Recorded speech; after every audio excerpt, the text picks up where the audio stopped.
ẹnìkan sọ pé àyẹ̀wò, ẹnìkan ní ìṣọ́nà, ẹnìkan tó pè ní prophecy, ẹnìkan ní ó dà pé kánsẹ́lì ni.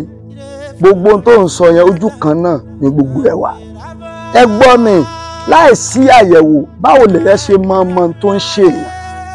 Mọ́tò dá lójú, ó fàìn gan, ọ̀dà rẹ̀ ń dán, ó ń kọ́ bí kàlákìnì, ṣùgbọ́n lójijì tí mọ́tò yẹn bá rìnrìn àjò bí ìṣẹ́jú díẹ̀ á takú.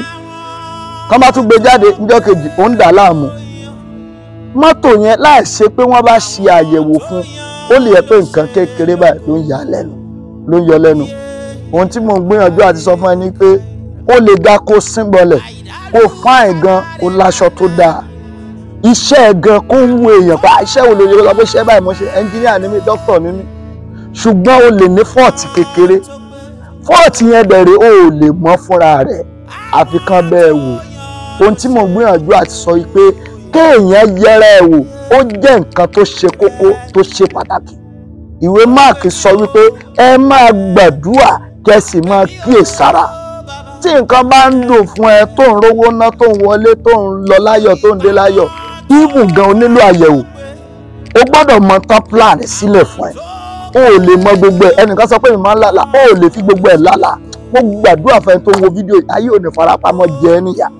Ohun tí mò ń gbìyànjú àti sọ ni pé láìsí ìyẹra ẹni wò, láìsí ìkíyèsára, èyàn ò ní mọ bí tí ẹ̀rọ ti wá.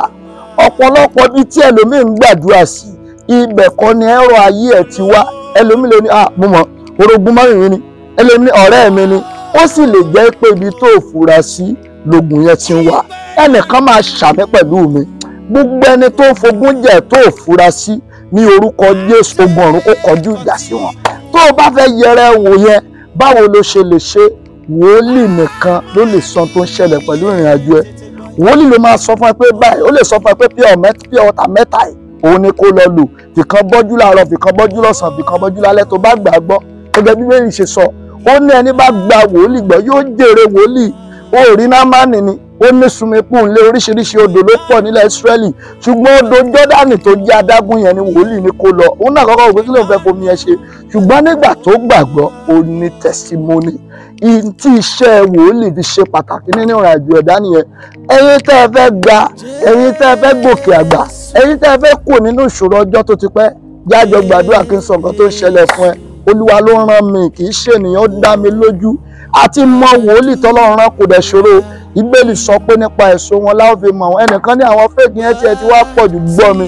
Tí ìwọ bá wọ aṣọ blue lánàá, tí èmi dẹ̀ pàdé ẹ̀ tí mo ríran sí ẹ tí mo sọ fún ẹ pé yẹ́lò ló wọ̀, wà á ti mọ̀ pé nǹkan mi ni mo ń sọ nìyẹn. Mi ò dẹ̀ ní sọ nǹkan mi torí pé Olúwa ló rán mi. My name is Apostle Prophet Oyetola Ọmọládéwúrà. Nọ́mbà mi rè, WhatsApp nọ́mbà mi ni. Wherever you are, distance is not barrier. Lórí igun mẹ́rin àgbáláyé, gbogbo bíkíbi tí ohun ìdè pè ní, jẹ́ kí n gbàdúrà fún ẹ. Kó o yẹra ẹ wò, kí ló ń ṣẹlẹ̀? Nǹkan báyìí ló ní kó ṣe, nǹkan báyìí ló yẹ kó jìnnà sí, oúnjẹ báyìí kò yẹ kó jẹ, irú obìnrin báyìí kò yẹ kó fẹ́, irú nǹkan báyìí lèèyàn gbọ́dọ̀ mójútó. Wò ó, má fara wé èèyàn o. Pákó òun náà fine, glass òun náà fine, ṣùgbọ́n tá a bá sọ pákó lulẹ̀ a máa tún mọ́, ṣùgbọ́n tá a bá sọ glass lulẹ̀ ó máa pieces ni o. Ayé ò ní rí yamayama lórúkọ Jésù. Kọ nọ́mbà ìsílẹ̀ 08106321252 òun ni kó pè mí sí kí n gbàdúrà fún ẹ. Kọ lẹ́ẹ̀kan sí 08106321252 yóò dára fún ẹ.